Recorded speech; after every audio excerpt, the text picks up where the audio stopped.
Welcome, welcome. My name's John Dixon, and tonight I'll be your horror host. Tonight we'll be going over found digital horror artifacts. So we've got a presentation and a slideshow to go over, and after that, there's an interactive Google Classroom workshop. So bear with me for just a second, and we'll get that pulled up. I'm going to share my screen now, actually. So the big question probably is, what are found horror artifacts? I would refer to found horror artifacts as modern kwaidan or kaidan. What they are is short, scary stories, but we'll get into that.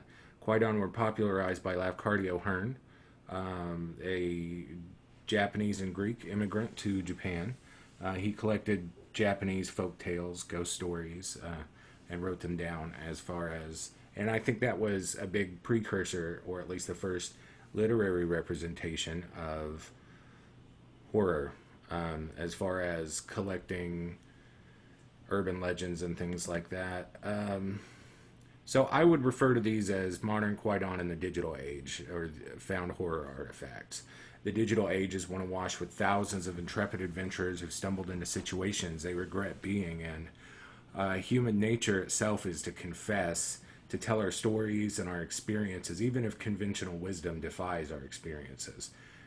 Thankfully, the digital age's open source archival process has left us a wide array of found horror stories for one to peruse. From ghouls to ghosts to phantoms to moralistic stories and cautionary tales, from urban legends to awkward encounters and even video sources of narrative, we have a huge array of found horror media to entertain, compel, and creep us out. So some of the course goals that we have as we're going over this, I want you guys to understand found horror artifacts. I want you to be able to communicate that to somebody else, to say what that is. I want you to be able to explore and analyze found horror artifacts. I want you to be able to find something and know how to sort it and what makes it good or bad. And I want you to be able to write your own found horror artifact, because you never know, in the way the world is nowadays, how strange things may get.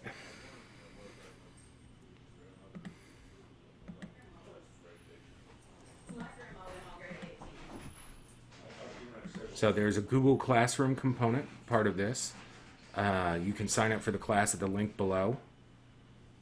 This presentation will be available through the Muskogee Public Library website, or you can just go to classroom.google.com and sign up using the code below.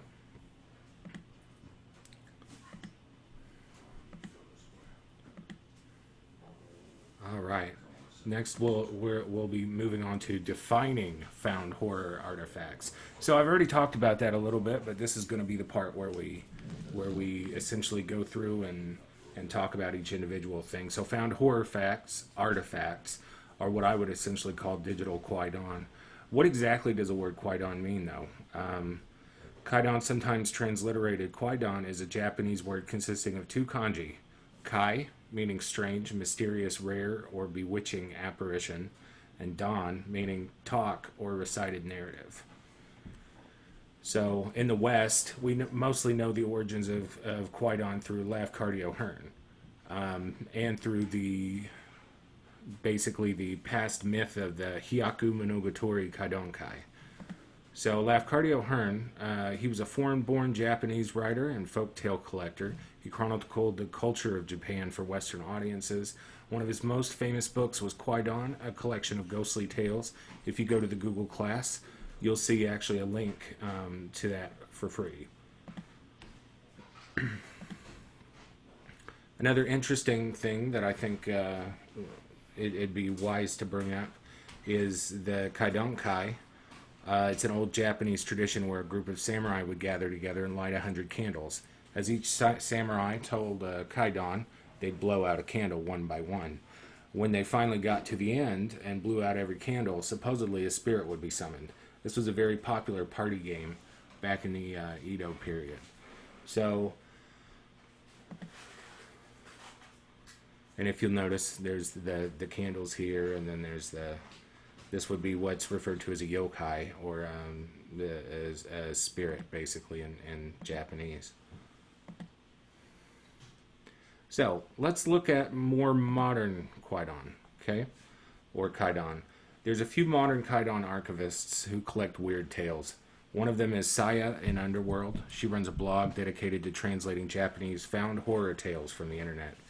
Her website is sayainunderworld.blogspot.com. A man named Zach Davison runs hyakumonogatari.com, where he also translates older kwaidan. So, again, this Prezi is going to be in the Google class. I would suggest that if you're interested in either of these links are active. They are working.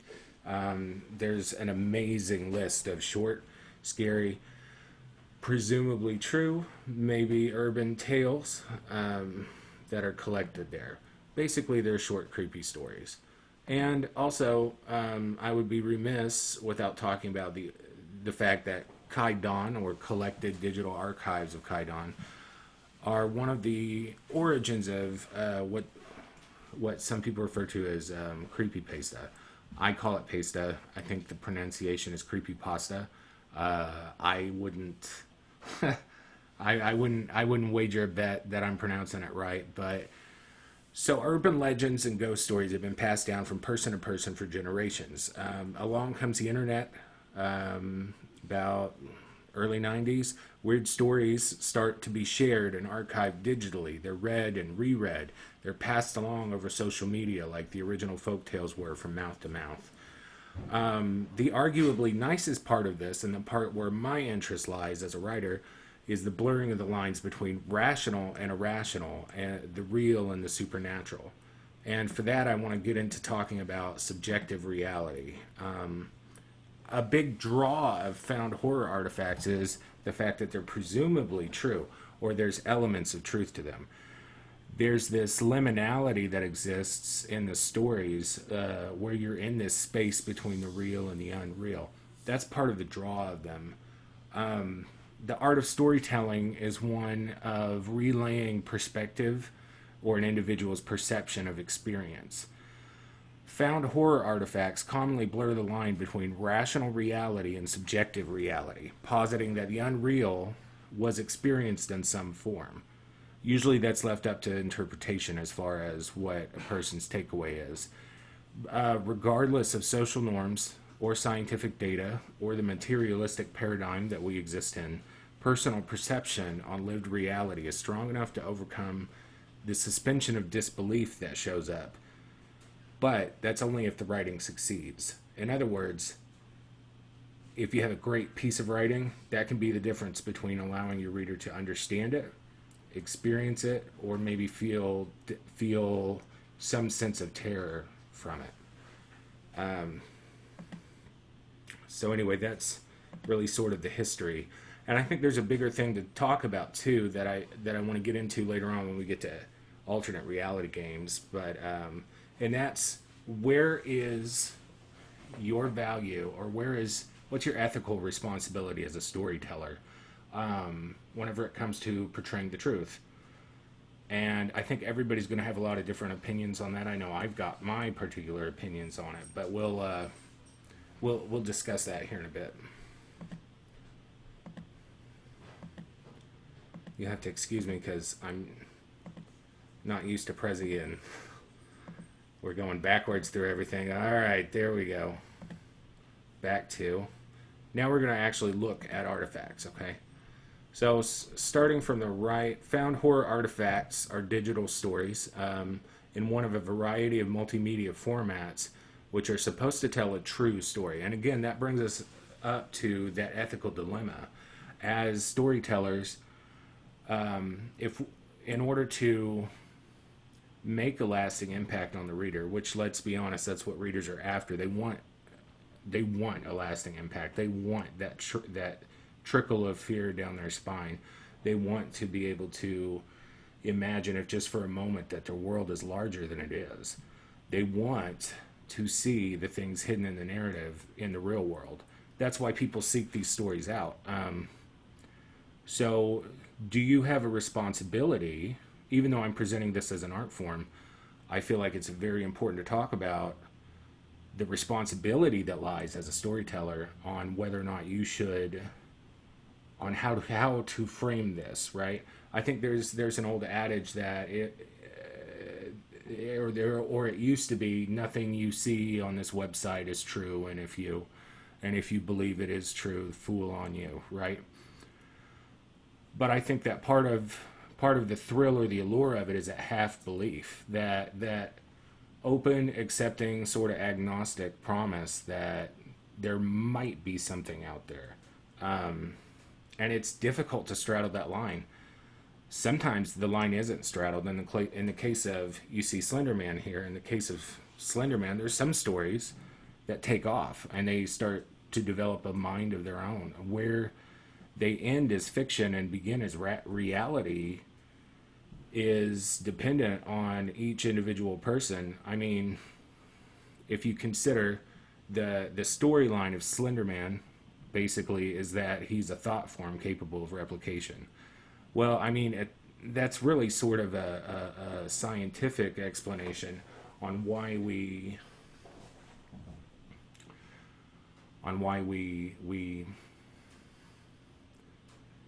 on how we tell stories, right? They replicate, they spread, they take up space in somebody's head, they get fat and they grow with the retelling, and then they spread on to somebody else. Whoever tells the original story, they may not have had the intention for whatever comes after. But, and I'm sure whoever posted the original Slenderman story on the Something Awful forums never thought at some point in time some little girl two pairs of little girls were going to go and kidnap another kid and bring her into the forest and stab her to death. But stuff like that can happen as a result of the illusion and the blending of fictive nature. So it's important to study from an academic sense just to understand what's going on as far as this phenomenon goes. But I think it's also important to study as a writer the ramifications of that, because you do take a certain responsibility for it. But anyway, I'll get off my soapbox about that. So about the types of artifacts. So they can be turned into three main basic examples, and each of those has subdivisions, right? The first one is probably going to be found video. Found video is typically ghost videos or alternate reality games. A found video is anything from a YouTube video to a TikTok video or other video formatting, and usually they showcase individual encounters between bizarre people, phenomena, or other such non-normal occurrences. And I want to point out here the big difference between found video and found footage. Found footage is a film concept going back to the Blair Witch. Found footage is usually conceptually fictional from the beginning. If you look at how they marketed the Blair Witch Project, you notice that at some point the reality that it was fake was broadcast, even though that's not how they portrayed it at first. So even though they have similar origins, I think the independent nature of these projects is different. And I would posit that you should really only be writing horror artifacts for consumption if it's an experience that you've gone through.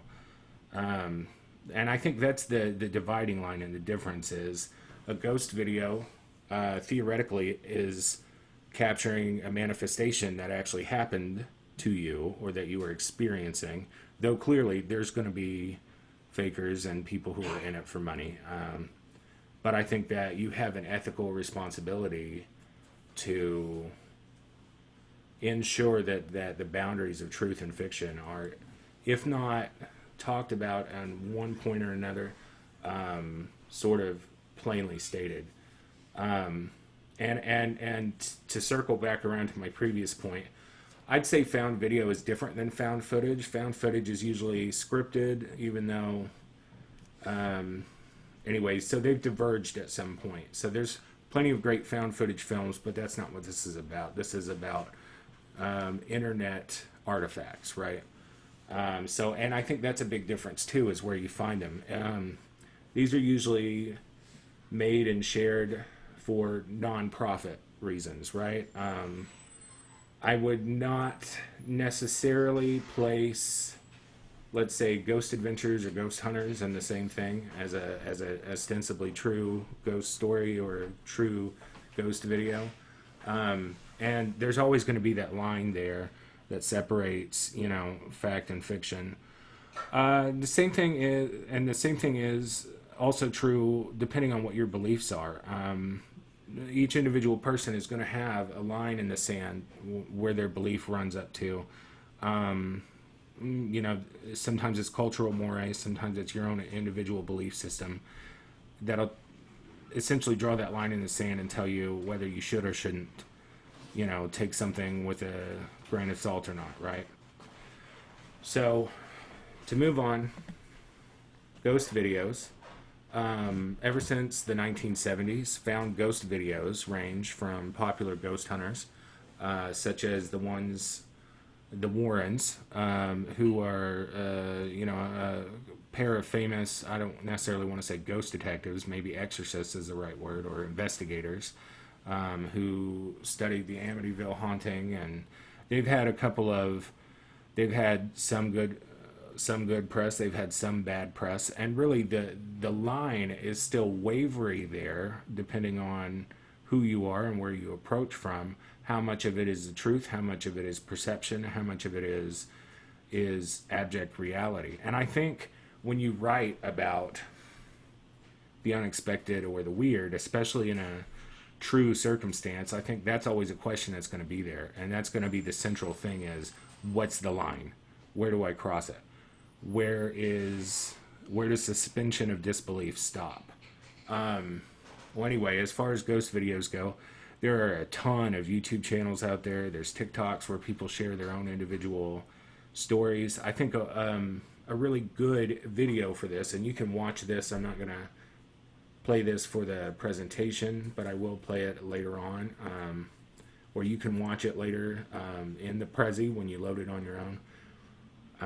This is an example of a top 5 countdown from an individual named Nuke. Nuke's got his own YouTube channel called Nuke's Top 5. Each week he takes 5 ghost videos and does an analysis of them, and then asks the viewer, what do you think? In his own way, this what do you think question dabbles in that line between real and unreal. He's leaving it up to the viewer and what the viewer's belief is, while also presenting this information as new information that they may want to take into consideration. So I think that's one of the indicators, really, that this sort of thing is an artifact, right? Because it's an incomplete story. We don't get a resolution, right? So now on the opposite side of that, we have alternate reality games. I am going to play this. This is an example from Marble Hornets. Now, alternate reality games are typically multimedia, video, and forum-based interactive narratives. The audience helps assist and direct the narrative. Usually what happens is a story is told in pieces or chunks. Let's say a new YouTube video is posted or a new post on a forum is up. Somebody says, help me, I need some help. I don't know what's going on. Or they present a series of narrative things that occur and invite the audience to reach out and to have a hand, sometimes in directing which way the next video is going to go, sometimes in directing how the mythos is going to go. So earlier we talked about Slender Man, and I hate to hit on the highlights like that. I mean, there's been a blockbuster film made about Slender Man at this point, so it sort of, but it was the beginning, it was the progenitor sort of these horror alternate reality games. Usually the facade, and I'm including these because these are a perception, but it also sort of fits in with the art form. If you're a skeptical person, you kind of would want to say, oh, okay, well, all of these are fake. These are just horror stories, and this is the new way that we do this on the internet. The other option is to say, okay, well, maybe this thing is real. Maybe this thing is. Maybe I got to watch out for this, right? I think if you look at it from that point of view, a skeptic's point of view, then alternate reality games absolutely fit into this found horror artifact option. I would I would say they are a great art form and they're worth studying as a form of interactive fiction. Some famous examples would be Marble Hornets. This is a clip from Marble Hornets. This Slenderman was started on the Something Awful forums with a couple of posts and some fake history, right? And then eventually they started a YouTube video, which was a series. It was a series of behind-the-scene videos found by a friend of the main character, where he slowly found himself being haunted by something. So these were posted to the Marble Hornets YouTube channel progressively. As time went on, more and more fan theories came about in the comments. People were blowing up message boards, things like that, and it all started with a small video like this. So we're going to go ahead and play this, and we'll go from there.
So that was the introduction to Marble Hornets.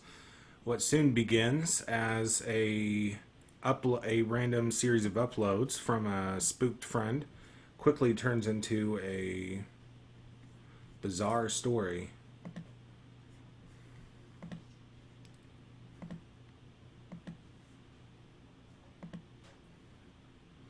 Next, we get to the written portion. Arguably, these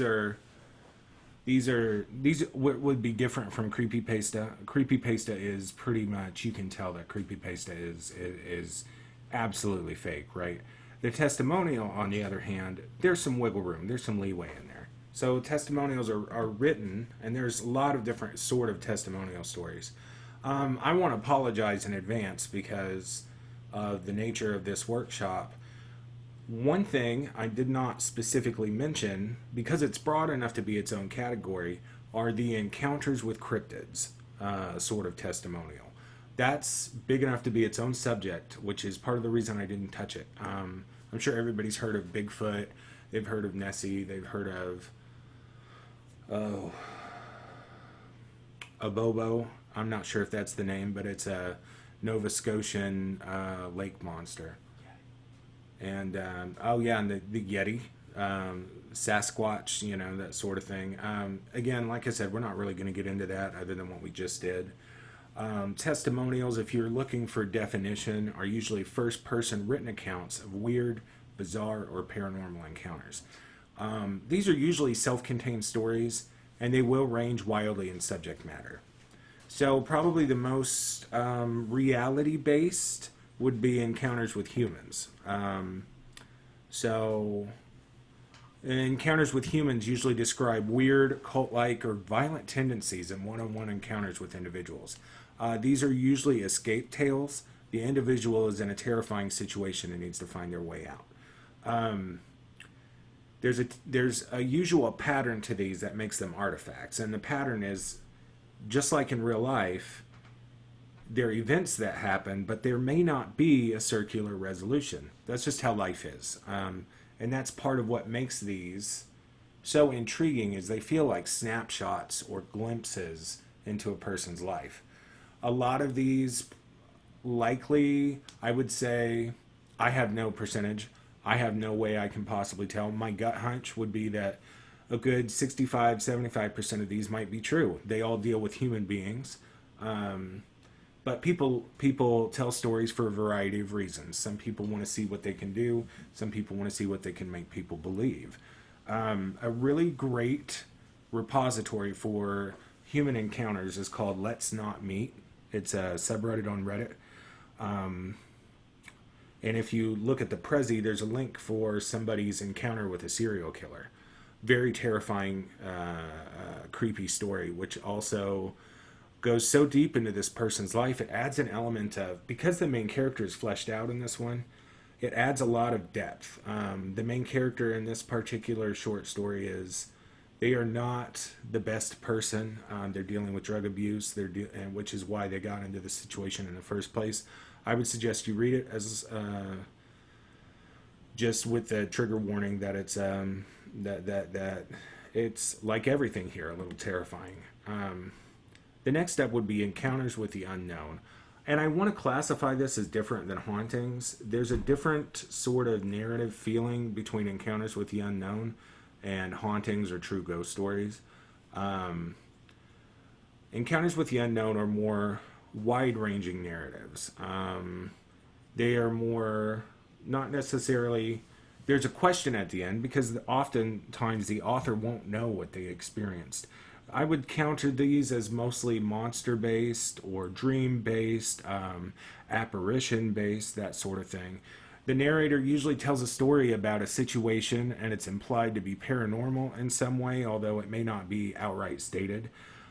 These stories typically, like most other of the artifacts, don't have clear-cut resolutions, and they might describe a one or two off event.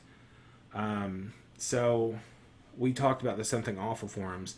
Yearly, there was a ghost story archive that would go on for pages and pages and pages, new people adding new stories, some people working on flexing their creative muscles, some people talking about the creepy part of their past. This website here, Not Hot But Spicy, has a compilation of Something Awful stories. I would suggest, if you have a free afternoon, you sit down and read the whole thing. But two particular examples here that I think are great are this story called The Wire Man and another story about Muppets. Muppets is about a young kid that wakes up after the narrator is spending the night at his grandparents' house, wakes up in the middle of the night and sees that there are Muppets on the television that seem to be talking to him directly and interacting with him. I'm not going to ruin the end of that, but it's so weird and bizarre and outlandish that you can't help but be pulled in a little bit, right? Because it's so grounded in the basics of being a kid. There's that fuzzy unreality that happens. The Wire Man is it's a story about a haunted. Sorry, that was my dog down here getting scared about the Wire Man. Basically, the Wire Man is a pseudo ghost story related through dreams about some shared space in a new apartment. I think we all have anxieties. I think that's I think The Wireman is one of those stories. All of these horror artifacts, they pull on a deep human fear, which is part of what makes them successful, right? At the job of creeping us out.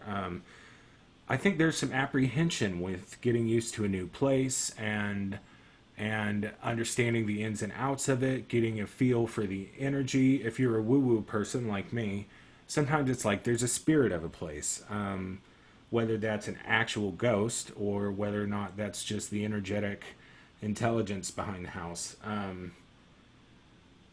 Anyway, that's one of the fears it taps into. It's a good story. I would recommend you read into it because just the way the narrative is patterned makes it very, very realistic other than the Wireman, right? So the third thing I would say here is folktales. Theoretically, cryptids could be put under here. Folktales and urban legends are usually common types of repetitive stories. They're told or retold from a variety of perspectives, usually that of a narrator recounting a tale that they were told. Again, I included the Not Hot But Spicy website that's got a compilation of paranormal tales. Causality Jane is what you should look for in this one. She's got a series of four short stories about her friend's house and why they were and weren't allowed to do certain things at her friend's house. It's a really fascinating series of short stories that again, they're artifacts, right? They're like memories in time. They're individual pieces and fragments that fit together to make something almost haunting, and the lack of overall overall conclusion that we get. Well, and we all know what folk tales or urban legends are. I'm sure everybody's heard of the I'm trying to think of everybody's heard of the shipman and the cask. You know, they send a cask of good wine back overseas, and everybody drinks it, and then they hit shore, and they're like, oh well, so and so was supposed to be on the ship, and they were like, yeah, we packed them in a preserved thing of rum, so everybody was drinking from the casket of rum with the dead body in it. That's again a very old urban legend. So, or an example of an urban legend. And then finally we come to arguably my favorite, hauntings or true ghost stories. These are prevalent enough to have their own subsection. True ghost stories are a staple of found horror artifacts, and they comprise a great majority of the written online tales. These are usually about encounters with ghosts. The grammar on these, because these are a testimonial, because these are a first-person description, these people are not writers usually. These are people who've had a weird experience and they don't know how to explain it. And that's the big difference. A couple of classic websites are ghost.org, which has a ton of non-UFO related ghost stories. And I think UFOs are a totally different subject for another time, just because it's so different to everything else. Another great collection of short stories is the shadowlands.net. Both of those are classic websites. The Shadowlands still has all of its original HTML from the 90s, so it's kind of a pain to navigate. And Obi-Wan keeps trying to redo ghost.org, and she keeps losing a lot of stories in the process. Originally, it was an archival from some old news groups, right? So she would copy and paste interesting emails and put them as new posts on the website. And in this way, she collected a ton of data. She's still revamping it, but she's also still been revamping it for the last decade. So another couple of places. Sometimes Ask Reddit. The subreddit is good. Occasionally they'll have a Halloween section. There's No Sleep on Reddit. No Sleep though it's sort of like a place for people to go in and practice their writing skills, right? That would more fall into Creepypasta, I'd think. And so there's like yourtrueghoststories.com. It's all you have to do is Google ghost stories and you'll find 1,000. Not to be confused with the anime, but this is a is a huge part of what early digital adopters contributed, was experiences that they could not share in any other way. So I think this is interesting. I think, and I think the thing that distincts this from everything else is these have to be true. These have to be. I'm not saying that's the reality of them, but the perception as they are transmitted is that they are true, absolutely, or that they are the person's lived experience. They are supposed to be true. That's part of the draw of them. So even though there may be some fakes that get in, and I think everybody is supposed to and I think anybody who is a critical thinker would know that. Also, part of the art form itself is that it's supposed to be a lived experience. And then, of course, we'll move on to. So we're finished up with testimonials. Testimonials are supposed to be true, usually first person, narrated, written accounts. Okay? Creepypasta is totally different.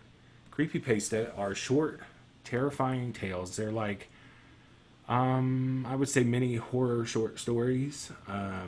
They are internet based. A lot of them got their start on image boards, I'm not sure. I think it's called Futaba in Japan. That was turned by Christopher Moot into 4chan. I would not suggest anybody go there. But that's where creepypasta sort of got its start. Was open aggregate forums where people collected information. There are a couple of individual classics, like the Russian sleep experiment, for instance. And as you read this, I think it would be good to consider the ways this piece is formatted for consumption. Consider its length, the original audience, and what factors are present to give it a sense of being based in reality while also being completely terrifying. So a lot of these have to do with, let's say, rituals to get you to another world, something weird or terrifying. They're sort of open-ended. Usually they have conclusions to them, right? Usually there's a solid ending where it's extremely heavily implied. Though some would argue that less is more as far as creepypasta goes. Again, another website for this would be reddit.com's No Sleep. There are 1,000 other places online too. And one thing I was going to bring up specifically about creepypasta,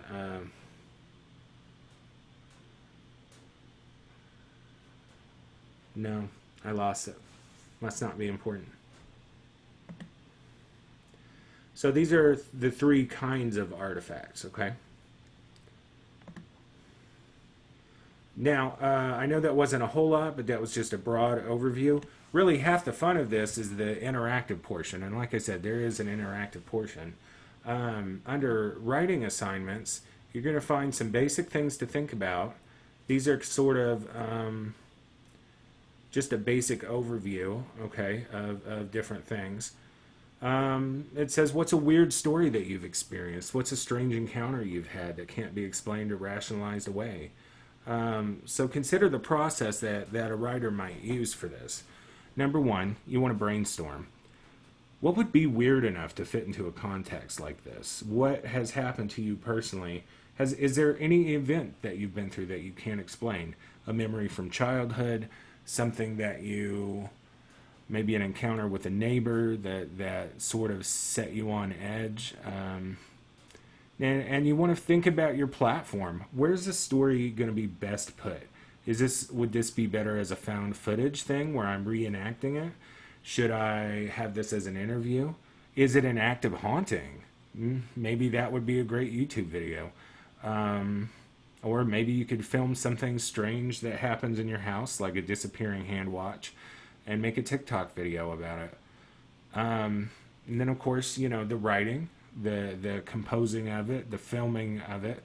You want to write your script or write your rough draft. You want to plan the details from that, just like usual writing would do. But first, what you want to do also is some of the stuff on the website. Number 4, if you'll notice, post it in the Google Classroom for feedback. I've made this an open forum so that you guys can comment and see each other's posts. And I'm going to walk you through this. This is the Found Horror Artifacts Google Classroom. It's kind of sparse. This is the code, and I'm going to make this real big so everybody can see it. There's a direct link to this in the Prezi. So under the first option, I will also be appending this and sending it to the Muskogee Public Library so that they can maybe attach it to the documents for this.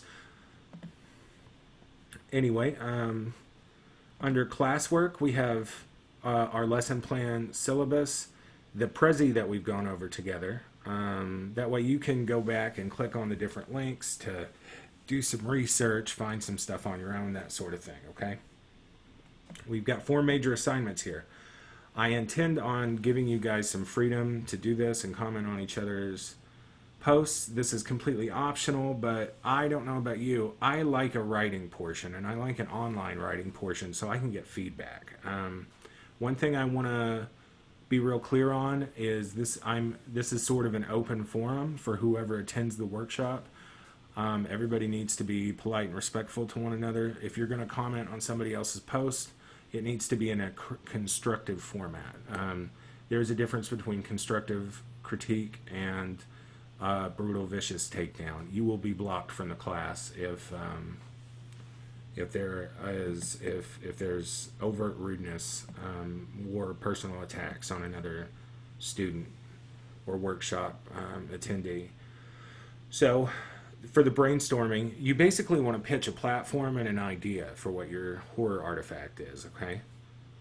For assignment 2, this is going to be an analysis on artifacts. This is how to get the bits of an artifact, so how you can hack a story apart and understand how it's supposed to go. So basically you Google and you find a horror artifact. You tell me what kind of horror artifact it is. You put the link on in your response, and then you write 100 to 200 words analyzing a specific aspect of the piece, or maybe the piece overall, for basically what makes it a successful example of being a digital horror artifact. And sometimes something isn't a successful piece, and if so, absolutely write about that. The next option, or the next assignment, again it is an option, is the scavenger hunt. So you want to scour the internet in search of found horror artifacts that are related to the following scavenger hunt list. There's 13 options here, or no, 16 options. There's fear of the occult, fear of the number 13, fear of strangers, fear of the bizarre, fear of the body, fear of motherhood, etc., etc. If you can find an example and then put the number here for the example in your answer, then we'll compile a list by the end. Hopefully, you only have to do 1 or 2. If you see there's not a whole lot of other attendees and you want to do more, do whichever ones you want. The important thing with this is that we have fun and that we introduce each other to new found horror artifacts. And finally, the writing portion, which you can just do this if you want. So this is sort of collaborative. There's no due date. Once we've understood how and what goes into being a horror artifact, this is going to be where you turn it in, right? You finish it, you finalize it. I'll give you some feedback with the brainstorming. Your classmates might, or your fellow workshop attendees. And then when you polish it up, you can turn it in. We can all comment on each other's stuff, and if you like it, you like it, and you go on from there. There's some interesting things here. There's an app called Randonautica. It's an Android and an iOS app. It will not work on my new phone that we just bought. which is a disappointment. But it did work on my older phone. Randonautica basically picks a spot at random. It's supposed to be an intention manifestation tool, but really it's just a random. Well, I guess it just depends on how you look at it. Again, there's that blurred line there. What's true and what's not. So a lot of people have posted, as far as Randonautica goes, stories about trips where they met or saw something that they intended to visualize, or that they intended to meet. So that's an option, is to have a Randonautica adventure and talk about it. If you haven't experienced anything weird, but if you have, in the posits in the heading of what we've talked about here, then absolutely dig deep into that well for that. So the important thing is that it's ostensibly true, and that if it's not, that you describe it as a creepypasta. So I'm going to go ahead and end the screen share here. That is pretty much our workshop. Again, let me go back and just do a couple other things. Let's see. I'm going to share the screen again. Thank you all for being such a lovely participating audience. And let's see here. Yes.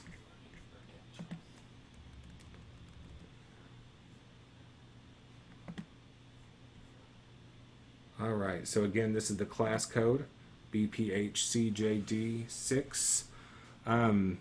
All of the majority of this coursework actually was done in the course of my Master's of Fine Arts degree. I have an MFA in creative writing. I have been published. I am a published horror author. I'm a member of the Horror Writers Association of America. And I am currently finishing up my first horror novel, even though doing freelancing, one of my specialties actually was horror. I actually specialized in writing horror when I was getting my MFA. And another thing I did was I studied interactive fiction, which is sort of that fed into this horror artifacts idea and conception. So anyway, I'd love to see you in the class afterwards. If you enjoyed that, come on down and we'll talk about creepy stories together, and hopefully we'll share a lot of the ones that we like together. All right. Thanks, guys.